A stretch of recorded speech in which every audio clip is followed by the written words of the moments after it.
میں پیاسا تھا، تو نے مجھے پانی نہیں پلایا تھا، تو بندہ کہے گا کہ یا اللہ تو رب ہے، تو رب العالمین ہے، تو یہ تو بندوں کی صفات ہیں، تجھے تو ان چیزوں کی اے میرے رب ضرورت نہیں ہے. تو اللہ تعالیٰ کہیں گے کہ میرا وہ بندہ فلاں بیمار تھا، تم اگر اس کی عیادت کے لیے جاتے تو مجھے وہاں پر پاتے. وہ میرا بندہ فلاں بندہ بھوکا تھا، تم اس کو کھانا کھلا سکتے تھے، اگر تم اس کو کھانا کھلا دیتے تو مجھے وہاں پر پاتے. تو یہ ہم سب کی ذمہ داری ہے، ہم سب کو اپنا کردار ادا کرنا ہوگا. اور میں آپ سے دوبارہ یہ درخواست کروں گا کہ جہاں کہیں بھی آپ بیٹھے ہیں، جس طرح سے اس پروگرام کو ان کے اس مہم کو سمجھیے گا، دیکھیے گا، جس حد تک ہو سکتا ہے آپ اس میں اپنا کردار ادا کریں.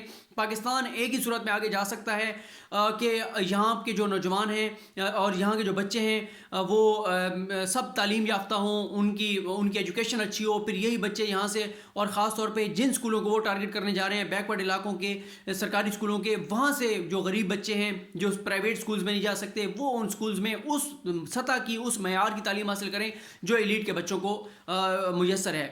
تو اب میں آپ کو بتاتا ہوں کہ سندھ کے معاملات، سندھ کے مسئلہ یہ ہے کہ زیادہ ویڈیوز اب آصف علی زرداری صاحب کے کیسز پہ، سندھ کے معاملات پہ، نواز شریف صاحب کے معاملات پہ انہی پہ ہوتی ہیں. وجہ یہ ہے کہ پچھلے 3 دہائیوں سے یہی 2 پارٹیز ہیں جو اقتدار میں رہیں، انہی کے جو ہیں وہ کیسز ہیں، انہی کے معاملات ہیں جو اس وقت عدالتوں میں موجود ہیں. تو یہ میں نے آپ کو بتایا تھا کہ سندھ کی زمینوں کے حوالے سے ایک درخواست آئی تھی جس پہ سپریم کورٹ نے کہا تھا، حکم دیا تھا کہ سندھ کی جو جنگلات کی زمینیں ہیں ان کے اوپر جو غیر قانونی قبضے ہیں وہ چھڑائے جائیں، دوبارہ یہاں پر درخت لگائے جائیں، سندھ کے جنگلات کی زمین کو دوبارہ جو ہے وہ اسی طرح سے جس استعمال کے لیے وہ موجود کے جو مقصد تھا اسی کے لیے استعمال کیا جائے.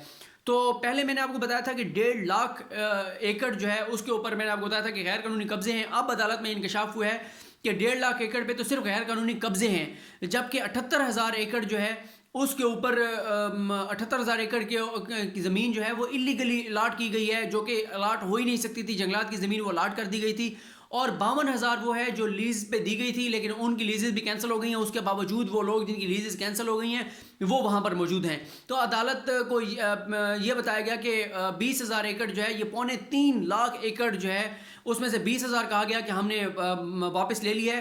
آپ یہاں سے اندازہ لگائیں کہ 3.25 لاکھ ایکڑ سندھ کے جنگلات کی زمین جو ہے اس کے اوپر غیر قانونی قبضے ہیں، یہ غیر قانونی طور پہ الاٹ کی گئی، یا ان کی جو ان کی لیزز کینسل ہو گئی ہیں. اور وہ جو زمینیں تھیں، عدالت یہ دیکھ رہی ہے کہ جو جنگلات، جہاں پہ جنگلات لگے ہوئے تھے وہ بھی لوگوں نے درخت کاٹ دیے جن لوگوں کو الاٹ کی گئی. یہ بھی عدالت دیکھ رہی ہے کہ جن لوگوں کو وہ زمین دی گئی تھی وہ بااثر لوگ تھے، وہ پولیٹیکل لوگ تھے، انہوں نے اپنے خاندان کے لوگوں کے، مختلف لوگوں کے نام پہ وہ الاٹ کروائی، اور اس طرح سے سندھ کے جنگلات کو تباہ کیا گیا. پھر یہ بھی عدالت کو بتایا گیا کہ پچھلے بجٹ میں سندھ حکومت نے پچھلے کئی سالوں سے جنگلات کے لیے سندھ حکومت بجٹ نہیں رکھ رہی. سندھ حکومت جو ہے اس کو پوری دنیا سے انٹرنیشنل اداروں نے جو فنڈنگ کی تھی سندھ کے اندر جنگلات لگانے کے لیے، وہ پیسہ بھی کرپشن کی نظر ہو گیا. پھر عدالت کو اب یہ بتایا گیا کہ اب جو وہاں سے قبضہ چھڑانے کے لیے رینجرز کو بھی کہا گیا کہ رینجر ساتھ جائے، کیونکہ سندھ پولیس جو ہے وہ نہیں چھڑوا پا رہی تھی قبضہ.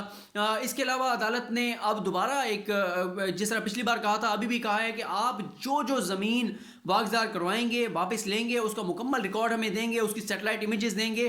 اور پھر ایک وکیل صاحب پیش ہوئے جن کا یہ کہنا تھا کہ جن لوگوں کو لیزز دی گئی تھیں وہ لیگل تھیں، ان سے واپس نہ لی جائیں. تو اس کے اوپر عظمت سے انہوں نے یہ کہا، وکیل صاحب نے، کہ ان لوگوں نے جن کو وہ لیزز دی گئی تھی انہوں نے مزید درخت لگائے ہیں، مزید جنگلات لگائے ہیں، انہوں نے جو ایگرو پالیسی تھی اس کو فالو کیا ہے. تو اس پر عظمت سے شیخ صاحب نے کہا کہ اگر ہم نے پچھلے 20-25 سال کے سیٹلائٹ امیجز نکلوا کے دیکھ لیے تو پھر اتنے سندھ کے لوگوں کو جیل جانا پڑے گا کہ سندھ کی جیلوں میں جگہ کم پڑ جائے گی. انہوں نے کہا کہ ہمیں مت بتائیں کہ لوگوں نے جنگلات اگائے ہیں. فیصل ارر صاحب نے کہا کہ میں وہاں سے جس جگہ کا بتا رہے ہیں وہاں سے گزرا ہوں، وہاں پہ تو کوئی درخت نہیں ہے، کوئی جنگلات نہیں ہے.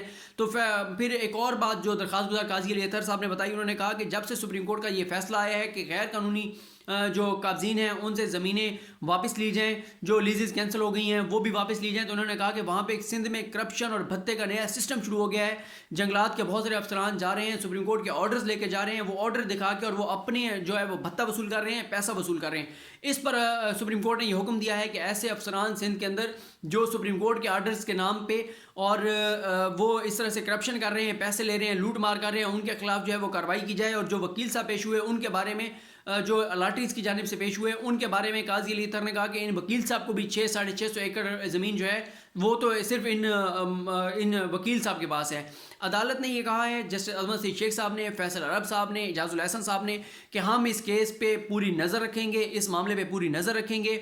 سپریم کورٹ کو ہر 6 ہفتے بعد آپ رپورٹ دیں گے، سپریم کورٹ کو آ کے بتائیں گے کہ کہاں کہاں سے آپ نے زمینیں واپس لی ہیں. اور وہاں پہ پھر ایک اور جو درخواست گزار تھے جو ذاتی حیثیت میں تھے، انہوں نے کہا کہ یہاں پہ کوئی پالیسی بنائی جائے، جنگلات کی جو زمین واپس لی جا رہی ہے ورنہ دوبارہ قبضے ہو جائیں گے. عظمت سعید شیخ صاحب نے کہا کہ پالیسی میں گنجائش ہوتی ہے لیکن قانون میں گنجائش نہیں ہوتی. قانون یہ کہتا ہے کہ جو جنگلات کی زمین ہے وہاں پہ جنگلات ہی لگائے جائیں گے، اور ہم اس بات کو جو ہے وہ یقینی بنائیں گے کہ وہاں پہ درخت لگائے جائیں. اور انہوں نے یہ کہا کہ ہم اس کی مکمل طور پہ اس کیس کو اس پہ نظر رکھتے ہوئے پوری رپورٹ آپ سے لیں گے، اور جو آپ ہمیں رپورٹ دیں گے ہم آپ کو پہلے بتا رہے ہیں کہ کوئی جھوٹ نہ بولے، کوئی غلط بیانی نہ کرے، کوئی دو نمبری نہ کرے، کوئی فراڈ نہ کرے، کوئی ہماری آنکھوں میں دھول مت جھونکے.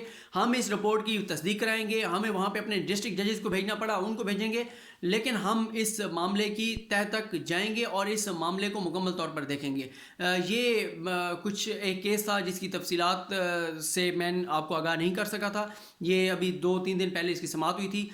تو باقی بھی جن کیسز کے بارے میں نہیں بتا سکا تو وہ اسی طرح نیکسٹ انشاءاللہ ویڈیوز میں آپ کو آگاہ کر دوں گا. لیکن اس سے آپ کو اندازہ ہو چکا ہوگا، اور اس سے پہلے جو میں آپ کو کیسز بتا رہا ہوں کہ کس طرح سے سندھ کی حکومت جو ہے وہ سندھ کے لوگوں کی بہتری کے لیے کام کرنے کی بجائے کس طرح سے کرپشن کر رہی ہے، کس طرح سے اپنے لوگوں کو نواز رہی ہے. اور آپ اندازہ لگائیں کہ پاکستان کے اندر آج تک دہشت گردی میں 50 سے 60 ہزار لوگ شہید ہوئے ہیں، لیکن جو ماحولیاتی آلودگی ہے، جو ماحولیاتی دہشت گردی ہے، اس سے ہر سال 50 سے 60 ہزار لوگ جو ہیں وہ موت کے منہ میں چلے جاتے ہیں. لیکن سندھ کے اندر درخت مزید اگانے کی بجائے، جنگلات کو بہتر بنانے کی بجائے، پہلے سے جو جنگلات کی زمین تھی اس کو بھی کس طرح سے تباہ و برباد کیا گیا. اور عدالت کو یہ بتایا گیا کہ سندھ کے جنگلات کی 90% زمینوں کو تباہ کر دیا گیا ہے، برباد کر دیا گیا ہے، قبضے کروا دیے گئے ہیں، اور جو درخت پہلے سے وہ بھی کاٹ دیے گئے ہیں. تو یہ ساری صورتحال ہے. سندھ حکومت کو چاہیے کہ وہ کچھ بہتر کام کرے، اور اس بجائے اومنی گروپ کو نوازنے کے بجائے فیک اکاؤنٹس میں کک بیکس لینے کے. تو یہ صورتحال تھی جو میں نے آپ کے سامنے رکھی ہے. مجھے اپنی دعا میں یاد رکھی ہے. اللہ کریم ہم سب کا حامی و ناصر ہو. خدا حافظ.